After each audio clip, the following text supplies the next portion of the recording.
Update po tayo sa investigasyon sa mga natagpuang bangkay sa Rodriguez, Rizal.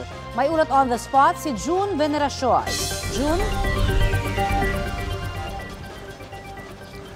Connie, tinukoy ng PNP na mga bangkay na nakita kahapon sa Rodriguez, Rizal ay si Filipino-Chinese businessman Anson Ke o Anson Tan at kanyang driver. Ayon kay PNP spokesperson Brigadier General Jean Fajardo, hindi ito karaniwang kaso ng kidnap for ransom at kasama sa kanilang iniimbestigahan ang posibilidad na ito ay Pogo-related.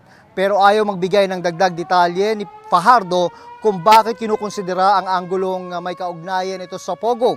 Sabi ng isang mapagkakatiwalaang source, 3 beses daw nagbayad ng ransom ang pamilya ng biktima na abot sa halos 100 million pesos.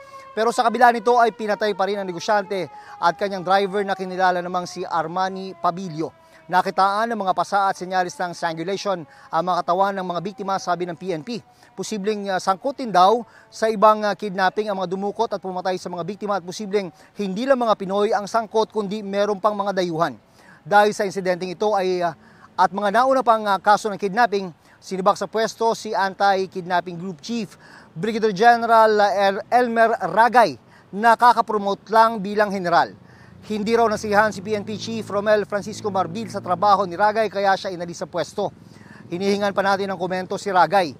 Pero ayon kay Fajardo, baka may mga susunod pang maalis sa pwesto kapag nakitang hindi maayos ang kanilang trabaho. Inuwi naman ng PNP ang pangamba ng Filipino-Chinese community. Ginagawa raw nila lahat para maresolba ang kasong ito ng kidnapping. Bumuo na ng Special Investigation Task Group ang PNP ukol dito. Yan latest mula rito sa Camp Crame. Balik Sir Connie. Maraming salamat, June Veneracion.